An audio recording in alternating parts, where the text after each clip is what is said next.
찍어서 네, 아무튼 7편째가 됐는데 뭐 편수로는 6편입니다. 네. 예. 네, 이 작품도 매지컷이라는 회사의 대표이자 프로듀서이자 감독님이신 분께서 연출을 하면 어떻겠냐라고 의뢰를 한 걸로 알고 있는데요. 그렇게 의뢰를 받으시고 시나리오를 각색하는 과정 이런 이야기 조금 들려주시면 이 작품이 어떻게 구상이 되었고 설계가 되었는지 나눠주시면 좋을 것 같습니다. 네, 이 영화의 시나리오는 제작사의 대표이자 시나리오 작가이자 본인 역시도 감독인 김기현 감독이 시나리오를 쓰고 난 다음에 저한테 보여줬어요. 자기가 연출하고 싶은 영화 중에 수학 영재가 나오는 수학 얘기가 있는 영화가 있는데 본인이 이제 수학과 출신이거든요. 그래서 그걸 받고 난 다음에 읽었어요. 읽었는데 영화 자체가 원래 시나리오가 가지고 있던 영화가 이 문라이즈 킹덤이라고 애기들 보이스카우트 나오고 하고 이런 영화 있잖아요. 되게 귀엽고 예쁘고 이런 영화였는데 제가 이 시나리오를 보고 난 다음에 대표님 이거는 제가 못할 이야기 같다. 내가 하게 된다 그러면 형주의 배경을 다 바꾸고 싶다 라고 했어요. 하니 이제 김기현 대표가 그러면 각색을 한번 보고 싶다 라고 해서 보여드렸어요. 보여드렸더니 감독님 스타일대로 풀면 재밌을 것 같다. 연출을 해주세요 라고 하더라고요. 네. 그렇게 해서 시작하게 됐습니다. 네, 그러면 나머지 세 배우님들은 어떤 분은 오디션, 어떤 분은 특채, 어떤 분은 낙하산 같은 느낌이 있는데요. 네, 각자 어떻게 캐스팅 되어가지고 시나리오를 보고 어떠셨는지 시나리오에 대한 첫 소감 이야기 나눠주시면 좋을 것 같습니다. 광민규 배우님부터 부탁드립니다. 안녕하세요, 낙하산 광민규입니다. 네, 감독님하고는 벌써 3번째 작품인데요. 감독님이 어느 날 책을 보내주시면서 민규 씨 역할을 맡아줬으면 좋겠다고 감사하게도 제안해 주셔서 네, 작품에 참여하게 됐고 글 읽자마자 추창한 감독님 영화다. 영화의 감성이 잘 느껴진다. 왜냐면 저는 그전에 작품을 같이 했었으니까 이거 잘 만들어 보고 싶다. 연기 잘 해보고 싶다라는 생각이 들었는데 막상 또 아빠 역할을 맡는 것에 대한 좀 약간 두려움이 있었는데 다 여기 있는 다민이랑 세원이랑 또 우리 우연서 배우, 김민서 배우 저를 아빠로 만들어줘가지고 재밌게 촬영했던 것 같아요. 나중에 이제 전주영화제에서 상영해서 봤었을 때도 원래는 그전에 최장훈의 영화 중에서 내가 사는 세상을 제일 좋아했는데 이제는 수학영재 형주가 1등이에요. 네. 김세원 배우님 부탁드릴게요. 저도 오디션을 보러 갔었는데 나중에 감독님한테 얘기로 듣기로는 제가 나왔던 단편 영화를 보고 캐스팅하고 싶으셨다는 얘기를 전달받았는데요. 그 시나리오 보고 이 형주의 여정이 되게 매력적이었어요. 생물학적 아버지를 찾아 떠난다는 게 약간 세상에 대한 정답을 알고 싶어 하지만 계속되는 오류로 아이러니한 상황을 맞는 것도 흥미로웠고 그 여정을 함께 하고 싶다는 생각이 들었었습니다. 그래서 하고 싶었습니다. 저는 그 프로필도 없던 시절에 셀카를 찍어서 이제 지원을 했었는데 오디션을 보러 와라 하셔서 오디션을 받고 그리고 이제 하자고 하셨는데 제가 이제 대학교나 제 연기력이나 이게 제 데뷔작이어서 자신감이 없어서 안 하겠다 그랬는데 계속 잡아주시고 설득해주시고 해서 그렇게 하게 됐습니다. 네, 시나리오는 그때는 제대로 읽을 줄도 몰라서 그냥 스케이트보드 타고 수학 좋아하고 우울한 아이니까 내가 잘 해낼 수 있겠다라는 가벼운 생각으로 그렇게 임했던 것 같습니다. 네. 그렇습니다. 네, 그렇다고 아십니다. 예. 혹시 질문이 준비되셨으면 마이크 가도록 하겠습니다. 네. 달 동안 본 대한민국 독립영화 가운데 제일 잘 만들어진 영화인 것 같습니다. 그래서 처음부터 손을 들었는데 손을 들고 있는 사이 질문 2개가 사라졌어요. 자세하게 설명을 좀 드리면, 설명이 아니라 질문을 좀 드리면, 이게 로드무비인지, 감독님께 드리는 질문입니다. 로드무비인지 LGBTQ의 얘기도 나오고 독립영화가 다룰 수 있는 주제들을 한 영화 속에 마치 영광로처럼 다 넣어놓은 것이어서, 그리고 맘마미아의 아버지 찾아가는 스토리도 떠오르고요. 도대체 어디에다가 포커스를 둬야 될까라는 생각이 들어서 처음 그 김기현 씨 시나리오 말고 본인이 생각했던 것과 이 극이 지금 빠져나온 이 현상이 무엇에 포커싱을 더 둔 것인지 정리를 좀 해주시면 좋겠고요. 답변 준비 주시는 동안에 그 다음에 위아툴이라고 하는 곡 주황발 무덤새가 나오길래 저는 이제 감을 좀 잡았습니다. 결이 다른 존재를 찾아가다가 결국은 생물학적인 것과 비생물학적인 것을 구분하겠구나라는 생각이 들었고, 그 다음 이 하셀브라드 카메라를 든 이 지수의 장면에서는 갑자기 조그마한 카메라에서 흰색 흑백으로 바뀌는 것을 보고 미학적인 면도 추구한다라는 생각이 들었습니다. 그래서 2번째 질문은 지수 역을 맡은 김세원 배우에게 드린다면, 혹시 하셀브라드를 감독님이 들고 찍는 법을 알려주시면서 여기에서 나오는 것이 흑백으로 나올 거라고 얘기를 하셨는지, 또 본인은 그것을 찍으면서 어떤 생각을 하셨는지 그걸 좀 알려주시고요. 그 다음 우리 민규 배우는 클라투라고 하는 앨범이 정말 수학처럼 생겼어요. 삼각형 앨범 표지처럼 LP가 그렇게 생겼습니다. 그것을 CD를 들고 왔다라고 하는데 그게 이해가 잘 안 가거든요. 여기서 멘트로만 나오는데 그것을 CD로 어떻게 들고 가게 되었는지, DS를 만난 거 뭐 이런 것들부터 굉장히 의리 있는 역할을 나온 거는 좋은데 클라투하고 맥이 잘 안 맞아서 그것을 감독님과 어떻게 상의를 했는지 여쭙고 싶습니다. 그다음 마지막 질문이자 칭찬입니다. 정다민 배우 처음 연기하는데 이렇게 잘할 수 있나요? 무표정이 곧 이 모든 것들을 다, 그다음에 사운드 그 더빙도 본인 목소리죠? 그렇죠. 내레이션. 네네네, 아주 똑 떨어지게 멋이 있었고요. 그다음 그렇게 하겠습니다. 무라카미 하루키의 마지막 그 부분까지 기억이 나시면 다시 한번 들려주시면 좋겠습니다. 이상입니다. 잘 봤습니다. 네. 많은 질문 중에서 어떻게 우리 감독님께서 먼저 네, 그러니까 김기현 감독의 초고하고 다른 점은 일단 초고의 주인공들은 귀엽기도 하지만 흔히 말하는 중산층 이상의 가정이었어요. 그래서 제가 나고 자란 어떤 그런 배경이 그런 것과는 거리가 좀 멀었거든요. 그래서 그거를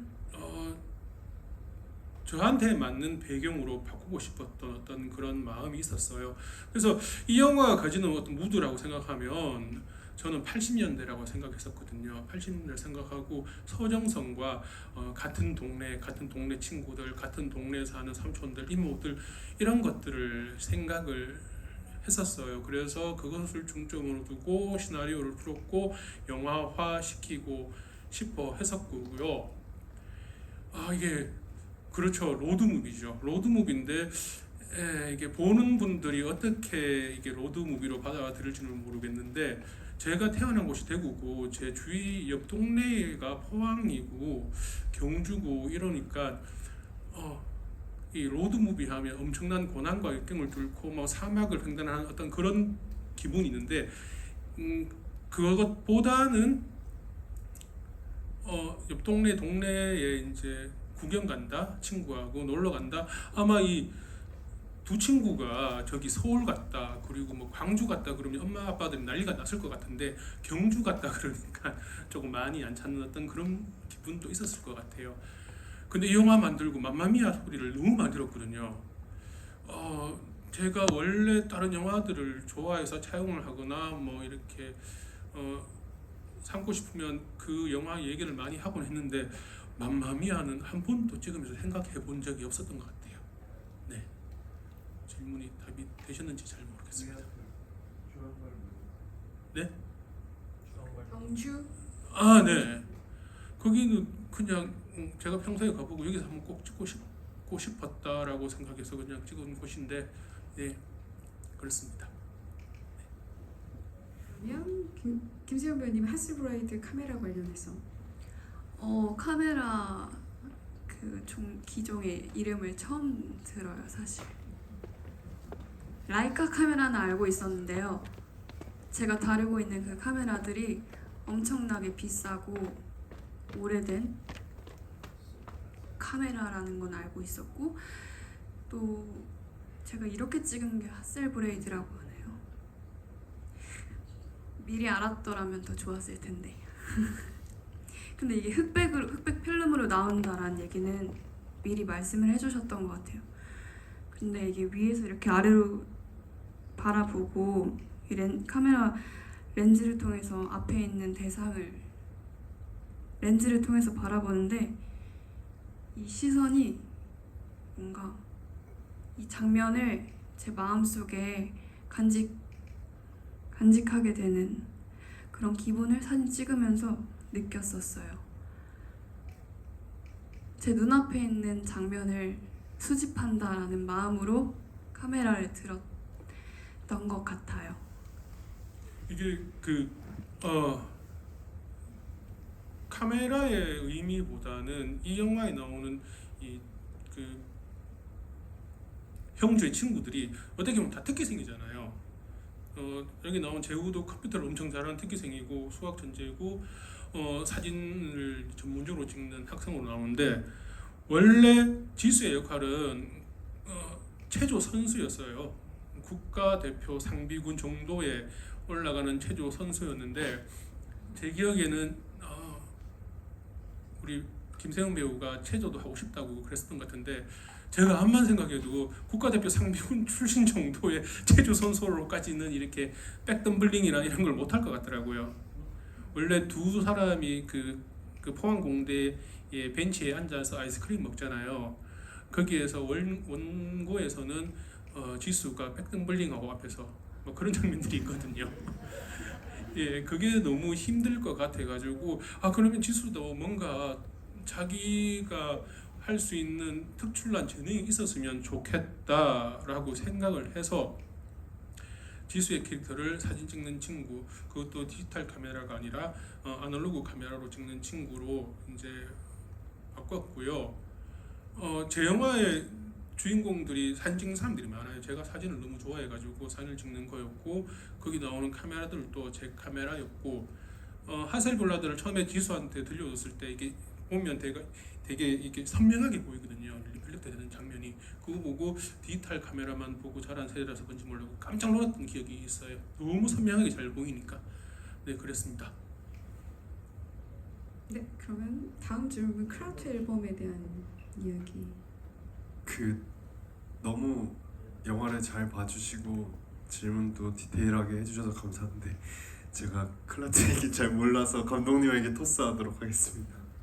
예, 클라투도 제 취향에 담긴 그런 건데요. 클라투는 극 중에 형제 엄마가 되게 좋아하는 밴드예요. 그래서 민규가 그걸 알고 이제 선물을 해주는 거였거든요. 아무튼 제 취향이 담긴 그런 밴드라고 생각해 주시면 될 것 같아요. 그게 CD냐 LP냐 이런 것들은 별 상관이 없었습니다. 네. 네, 답변이 되셨는지요? 네.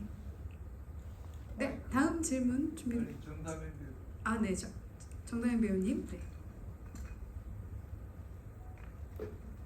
일단 뭐 너무나 감사드리고 또 앞으로 열심히 한번 해보겠습니다. 감사합니다. 네, 감사합니다. 네, 다음 질문 뒷분 계셔가지고요. 마이크. 연출하셨잖아요. 근데 이제 그 허셀브러드 카메라 자주 나와요. 그 허셀브러드 카메라는 그 젊은 친구들은 모를 텐데 그거 영화를 레온 카락스 감독이 그 도쿄 3부작에서 그 광인이라는 영화예요. 광인 도쿄 3부작 중에 그때 허셀브러드 카메라가 레온 카락스 감독이 연출할 적에 허셀브러드 카메라를 쓴 것 같은데 제 기억에 그걸 보고 뭐 이렇게 좀 뺏겼다거나 그런 거 아닌지 그거 좀. 저 도쿄 3부작이 거기에 레오카라스 편에 하셀블라드가 나오는지는 잘 모르겠고요. 그럼 세상에 많은 영화들이 하셀블라드가 많이 나오는데 뭐 8가 2분의 1도 나오고요. 많이 나오잖아요. 근데 아까 제가 말씀드렸다시피 하셀블라드는 제 카메라고요. 제가 하셀블라드 열심히 사진을 찍고 있고 지수한테 사진가라는 역할을 부여하기 위해서 이제 하셀블라드를 이제 쥐어줬고 뺏기지는 않았습니다. 예. 네, 또 다음 질문 준비되셨으면 마이크가 가도록 하겠습니다.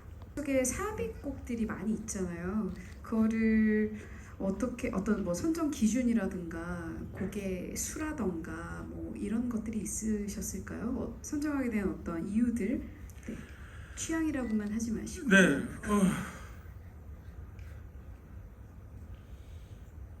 이게 그 극 중에 이제 형제 엄마가 밴드를 하잖아요. 펑크의 영원거리 되고 싶다라고 했었고 노래의 모든 곡들은 제 생각에서는 이 밴드 가사 하라메이가 하는 음악일 거라고 생각을 했었어요. 그 시간이 좀 더 되고 제작진이 좀 더 되고 후반 작업 시간이 더 있었다 그러면 아마 전곡의 노래를 새로 만들 수도 있었을 것 같아요. 밴드 가사 하라메이가 만든 음악처럼. 하지만 역시 이제 시간과 돈의 문제가 또 많이 있다 보니 평소에 제가 즐겨 듣고 가사 하라메이가 했으면 어땠을까 했던 노래들로 이제 채우기 시작했습니다. 뭐 뒤에 엔딩 크레딧을 보면 나오겠지만 김일두는 아마 가사 하라메이의 멤버가 아니었을까라는 생각도 하고 있고요. 김일두가 부른 노래도 있고 잘 눈치채지는 못하셨을 것 같은데 경희의 그 장례식장에 보면 이 좀 까만 옷을 입은 남자애들이 쭉 서 있거든요. 그 친구들이 이제 가사 하라메이의 멤버들이고요. 그 중에 정차식 분도 있었고요. 그래서 엔딩곡도 정차식이 부른 노래도 만들었고요. 그렇습니다. 네, 대표 감사드리고요. 또 우선 캐릭터 시나리오 받으시고 캐릭터를 이제 준비하는 과정 속에서 이제 저희가 정다현 배우님께서는 스케이트보드 원래 잘 타는 걸 알고 있기 때문에 몰랐으면 연습을 했나요? 그걸 준비했나요? 막 물어볼 텐데 그건 아니시고 워낙 선수셨다는 얘기 들었습니다. 그래서 세 분 공통적으로 캐릭터를 준비하시면서 어떤 부분에 중점을 두셨는지 가령 광민규 배우님은 사실 아버지 역할은 처음 아니신가 싶고 세연 배우님 같은 경우도 장편에서 긴 호흡을 가진 작품도 처음인 것 같고 정다현 배우님은 20살에 단편도 찍어보지 않고 어떤 연기도 학교 외에서는 해보지 않았었던 어떤 스크린 연기를 하신 건데 그 과정 속에서 이 캐릭터를 어떻게 준비하셨는지 그 과정 속에서 뭐 힘드셨던 일들은 없는지 나눠주시면 좋을 것 같습니다. 네, 아들 먼저. 네.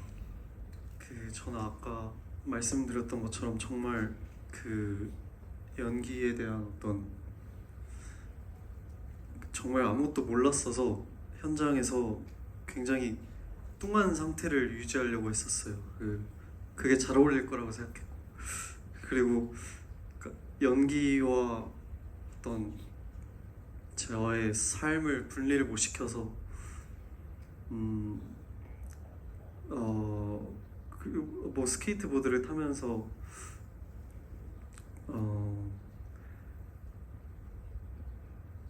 그런 것들을 정말 그냥 감각적으로 했던 것 같습니다. 앞에서 주는 만큼 최대한 느끼려고 뭐 그런 노력들을 했던 것 같고 그랬던 것 같습니다. 제가 갑자기 생각나는데요. 제가 광민규 배우랑 내가 사는 세상 찍을 때 광민규 배우한테 어깨동무를 그렇게 많이 든 기억이 나요. 이 원체 정남인 배우와 마찬가지로 메소드를 너무 해가지고 현실과 영화 속의 경계가 너무 힘들어져가지고 민규와 어깨동무를 하고 슈트 가기 전에 많은 얘기를 했던 것 같은데, 소아경제 형주 찍을 때도 정남인 배우하고 어깨동무를 진짜 많이 했던 것 같아요. 어깨동무 하면서 이제 감정 상태도 체크하고 너무 딥하게 가길래 약간 좀 떨어져 나오는 게 좋지 않겠느냐라고 얘기를 하고, 촬영이 이제 3분의 2가 넘어갔을 때 광민규 배우가 저한테 와서 정담이하고 같이 못하겠다고 했던 기억도 나고요. 네, 너무 못살게 굴었어요. 다민이가 광민규 배우를. 예, 그랬던 기억이 납니다. 네, 광민규 배우님, 그러면 이 부분에 대해서 어떻게 이야기를 좀? 지금 생각해보면 그렇게 못살게 굴었나? 라는 생각을 하게 되는데 그 당시 때는 저도 좀 삐졌던 것 같아요. 그래서 감독님한테 가서 일렀는데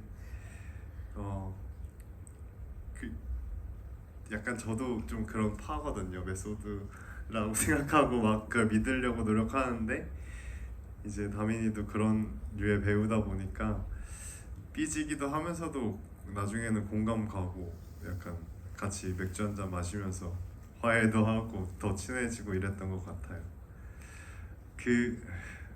저는 캐릭터를 만들 때 가장 중점적으로 생각했던 건 말씀하신 대로 아버지라는 존재가 아들에게 갖는 사랑, 이런 것에 대해서 좀 많이 생각을 했었던 것 같아요. 왜냐면 아직 저는 자식을 낳은 경험이 없기 때문에 유사 관계를 많이 생각해보고 어떻게 이입을 해야 될지 처음에 너무 어려워서 막연했는데 약간 그렇게 너무 어렵게 생각하지 않으니까 또 편했던 것 같고, 아빠도 사람이고 아빠도 처음이니까요. 네, 그렇게 생각하다 보니까 좀 슬슬 잘 풀렸던 것 같고, 대구 사투리가 조금 어려웠어요. 제가 대구 출신 아니라서 사투리 좀 어려워서 감독님한테 슛 들어가기 전에 이 대사 한 번만 해보세요 이러면은 감독님이 한번 해주시면 그거 그대로 그냥 억양 외워서 하고, 그리고 갑자기 막 주마등처럼 그 촬영 때 그 대구에서 찍었던 그 며칠이 쭉 지나가는데 찍는 동안 진짜 행복했었던 것 같습니다. 네. 행복했다는 말은 지나고 나니까 그럴 것 같아요. 극 중에서도 사실 민규 씨를 되게 힘들게 하잖아요. 형주가. 그 이유는 그 비슷한 또래의 반항일 수도 있고, 이제 인생 지금 16년 동안 믿었던 아빠가 나의 친아빠가 아니라고 했을 때 느껴지는 그때 삐짐과 뚱함을 컷이 되고 나서도 광민규 배우님한테 쏟아냈다는 얘기, 나 같아도 그렇겠다는 생각이 되게 제가 많이 들었고, 그래서 사실 우리 정다현 배우님은 그 촬영과 그 크랭크 업과 동시에 굉장히 지금 성찰하는 삶으로 하고 있다는 얘기를 들었습니다. 네, 그럼 김세현 배우님, 네, 부탁드릴게요. 저도 장편 영화를 수학영재 형주로 처음 시작하게 됐는데요. 처음에는 이 영화의 호흡을 어떻게 막 끌고 가야겠다, 이런 분석적인 생각과 기술을 찾지 못했던 것 같아요. 그냥 막연하게 여행을 한번 즐겨보자, 한번 내 몸을 던져보자, 몸을 맡겼던 것 같고요. 그래서 되게 많이 서툴지만 최대한 솔직한 모습으로 카메라 앞에 서 있어 보려고 했었던 것 같아요. 그리고 그 지수란 역할이 형주의 여정을 함께 하면서 함께 걸어가면서 서로 도움이 되기도 하는 그런 동행자로서 단순한 친구가 아니라 이 친구를 좀 깊게 공감할 줄 아는 존재로 있고 싶어서 촬영을 준비하면서도 촬영을 하면서도 정말 정다민 배우랑 이야기도 많이 나누고 민규 씨와의 이런 트러블에 대한 고민도 많이 들어주고 그런 시간들을 보냈던 것 같아요. 네, 들려주셔서 감사합니다. 어떻게? 제가 이제 지금 생각을 해보니까 정말 저 스스로는 못할, 그러니까 다들 많이 도와주셨다는 생각이 드는데 감독님이 되게 풀어놓는 스타일이거든요. 풀어놓는 스타일이어서 근데 연기가 마음에 안 들 때는 구석에서 머리를 퍽퍽 긁고 계시거든요. 그걸 보면서 아 내가 좀 가짜였나 혹은 뭐 조금 과했나 뭔가 이런 성찰을 하면서 했던 것 같습니다. 네. 참고로 그 내레이션과 몇몇 장면을 후시를 하러 영화가 촬영되고 끝나고 난 다음에 1년 뒤에 스튜디오에 갔는데요. 정다민 배우가 후시를 못하겠다고 그랬어요. 왜? 이건 진짜가 아니잖아요. 그러더라고요. 그래서 광민규 배우와 김세웅 배우가 데리고 나가서 후시도 해야 되는 어떤 그런 방법과 연기를 해야 되는 어떤 그런 설득을 했었어요. 되게 이제 그러니까 보면서 아 얘는 진짜 연기에 현장에서 몸으로 나타내고 하는 어떤 그런 것들이 진짜 진심이구나 라는 생각도 했었습니다. 네.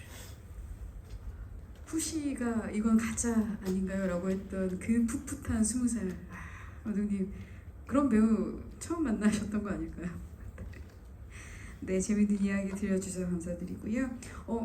그러면 감독님 포함해서 나머지 배우님들 작품에서 가장 마음에 들어하는 어떤 장면들이 있으실까요? 본인 장면이어도 좋고 그렇지 않은 영화 전체적으로 봤을 때 제일 좋아하는 장면들 하나씩 꼽아주시면 감사하겠습니다. 광민규 배우님부터 부탁드릴게요. 저는 좀 여러 장면들이 있는데 어쨌든 이 수학영재 형주라는 영화의 무드를 만들어주는 건 다민이의 형주의 스케이트보드 타는 장면들인 것 같아요.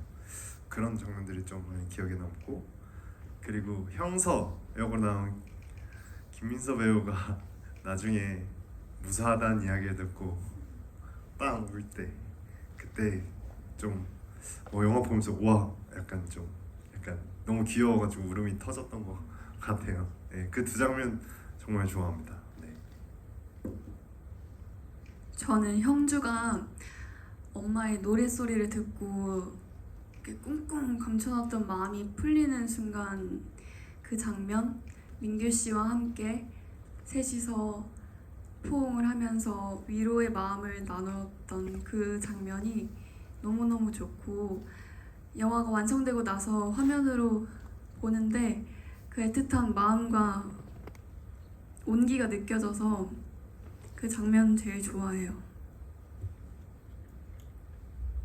저는 그 민규 씨가 이 모든 여정이 끝나고 형주의 어릴 적 갓난아기 영상을 보는 그 장면이 되게 아버지 생각나고, 그리고 저는 또 속을 썩였던 사람이니까 되게 마음이 짠해 좋았다, 먹먹했다 그런 것 같습니다.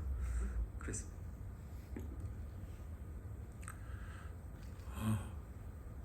좀 많은 장면들이 생각나는데 많은 장면들이 또 편집에서 없어지기도 했고요.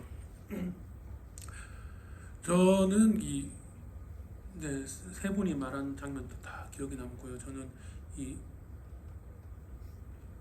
지수하고 형주가 그 강변을 걸어오는 장면이 있거든요.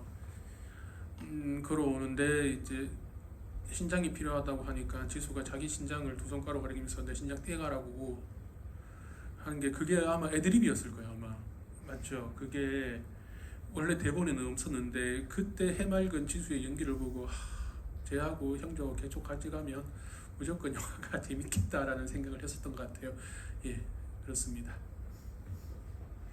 저도 개인적으로 지금 김세현 배우님이 말씀하신 그 장면 너무 좋아하는데 그게 사실 이어폰으로 그러니까 배우님들한테는 그 형주가 듣고 있는 음악이 그 음악이다라는 얘기를 다 알고 계셨는지 그리고 어떤 음악을 듣는데 안 들리는 거잖아요 나머지 분들. 근데 형주가 뭔가 울음을 참는 듯 하다가 우는 어떤 그러다가 계속 쳐다보다가 아버지 민규 씨가 가장 먼저 가서 안아주고 그 다음에 같이 또 우리 지수도 가서 이렇게 포옹해주는 장면이 있는데 그 장면의 어떤 디렉션이나 그런 구성을 어떻게 하셨는지 어느 정도 있다가 포옹하러 가라라든지 뭐 그런 걸 하셨는지 아니면 즉흥적으로 어떻게 정리됐는지 그 부분이 좀 궁금합니다.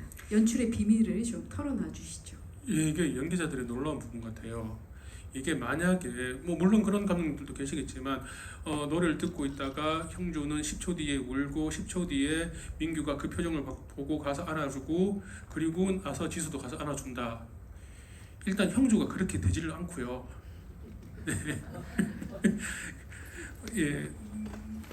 저는 그게 놀라서 형주는 계속 그 노래가 뭔지 궁금해가지고 몇 번 들었을 거예요. 계속 들으라 그러고 형주가 계속 이어폰을 끼고 있잖아요. 엄마가 해주는 노래가 거의 듣고 있는데 감독님 저 뭐 들어요? 그래가지고 제가 만원 노래를 또 넣어주고 그랬던 것 같아요. 말해주고 저는 딱히 거기에서 어떤 디렉션을 주진 않았어요. 카메라가 멀리서 너희 다 잡고 있을 거고 형주 같은 놈은 엄마 노래야. 네 이때까지 이 노래 많이 들어봤지. 엄마가 니한테 해주는 말이니까 그랬으면 좋겠어. 그리고 두 사람한테도 가서 뭐 형주가 울 때 가서 안아주어라 이런 말을 안 했던 것 같아요. 예, 그냥 너희들끼리 알아서 했으면 좋겠다고. 예, 그 분위기에 따라서 뭐 그랬던 것 같은데 제 기억이 맞다면. 근데 저는 보면서 아쉬웠거든요. 그게 2번 이상 못 갈 테이크라는 걸 알고 있었고 모니터를 보면서 너무 아쉬웠는데 형주가 너무 빨리 우는 것 같아가지고 조마조마했는데 아무튼 그 훌륭한 연기자들의 훌륭한 감정과 훌륭한 앙상블은 이렇게 나오는구나. 역시 연기자들은 훌륭한 예술가구나라는 걸 그 장면을 보면서 많이 느꼈습니다. 광민규 배우님께서 조금 보태주실 수 있으실까요? 이렇게 가장 먼저 이렇게 다가가서 이렇게 해주는데 그때 혹시 기억이 나시나요? 그때 아직 정다현 배우 저 베이비라고 생각할 때였을 것 같기도 한데. 영화 끝날 때까지 저 베이비라고 생각했는데 그러니까요. 그 장면. 근데 이렇게 가서 안아주는 그 마음 어떠셨는지. 약간 그때 형주 얼굴을 이렇게 쳐다보고 있으면은 무표정으로 시작을 해서 이게 뭐라 그래야지? 약간 뭔가 터질 것 같은 순간이 있었는데 그때 그냥 다가가게 했던 것 같아요. 정다현 배우님께서는 갑자기 아빠가 이렇게 안아주는데 근데 거기에 정말 의지하더라고요. 하는 형주였거든요. 그때 기억나세요? 왜 민규 형 나한테 왜 포옹을 하지? 이러셨어요? 어땠는지 궁금해요. 이게 정말 진짜 연기적으로는 제가 어떤 정말 할 말이 그냥 그렇게 될 수밖에 없었다밖에 없는 거. 그냥 이렇게 안아주는데 그 여정이 많이 형주에겐 힘들었으니까 그게 위로로 다가왔고 그렇게 쏟아내게 된 것 같습니다. 감독님 대략 작품을 어떻게 씬 순서대로는 전체적으로 못 찍으셨을 것 같은데 그럼 이런 장면들 배치는 어떻게 뒤쪽이셨을까요? 아니면 어떠셨을까요? 네, 거의 뒤쪽이었어요. 거의 마지막 전날인가 마지막 날 찍었던 것 같아요. 안아서 우는 거는 그랬는데 아무튼 그 순서대로는 당연히 못 찍고 되게 뒤죽박죽으로 찍었는데 뭐 20만큼은 좀 뒤쪽으로 빼놓고 싶었던 것 같아요. 네. 네, 자세하게 들려주셔서 감사드립니다. 저희가 허락된 시간이 지금까지여서요. 혹시라도 이 질문 안 나오네 했으면 좋겠다라고 하는 질문 있으시면 마지막으로 하나 가을 네 이제 추석 연휴가 끝나고 10월 15일에 개봉을 앞두고 있는데요. 관객들이 이 작품을 어떻게 보셨으면 좋겠는지 네 그런 이야기 좀과 끝인사 말씀해 주시면 좋을 것 같습니다. 광민규 배우님부터 부탁드리겠습니다. 그 유난히 제가 많이 좋아하는 영화인 것 같아요. 그래서 친구들, 가족들이랑 같이 추석 끝나고 이제 극장 가서 영화 보시면 너무 좋을 것 같고 진짜 이 영화는 나중에 뭐 혹여나 OTT로 나오거나 뭐 이제 TV로 보게 된다면은 감동이 확 줄어들 것 같은 영화거든요. 큰 스크린에서 좋은 사운드를 들으면 훨씬 더 감동이나 여운이 많이 남겨질 것 같아서 요즘 참 극장 어렵긴 한데 극장에서 이 영화를 꼭 봐주셨으면 좋겠어요. 네, 제가 정말 좋아하는 영화입니다. 잘 부탁드립니다.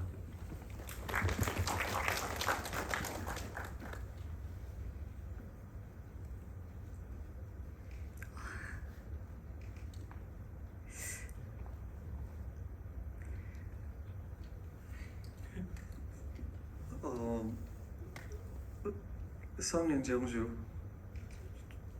지인분들한테 또 많이 이렇게 많이 또 보라고 해주시고 또 앞으로 열심히 나아가겠습니다. 또 감독님도 많이 나아가셨으면 좋겠습니다. 네, 화이팅입니다.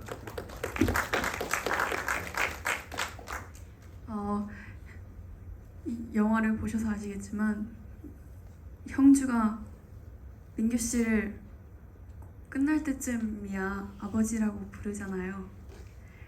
너무 가까이 있어서 보지 못하는 것들이 있는 것 같아요. 이 영화를 가까운 소중한 분들과 함께 나누셨으면 좋겠고 소중한 시간 보내셨으면 좋겠습니다. 감사합니다. 네, 그런 생각을 했어요. OTT에 보면 요즘 너무 많은 피와 칼과 도파민에 넘쳐나는데 이게 OTT로 보면 정유사가 스킵이 가능한 영화거든요. 가만히 형주 얼굴 누가 보겠으며 가만히 민규 얼굴을 누가 보겠어요.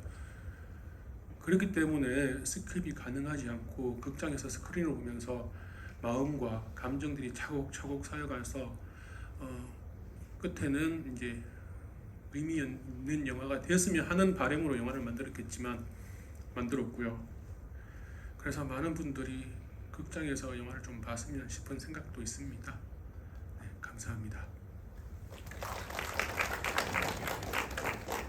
네, 그럼 저희 수학 영재 형주 제2응답 시간을 마쳤고요. 끝 순서로 사진 촬영을 좀 진행하도록 하겠습니다. 잠시 저희 테이블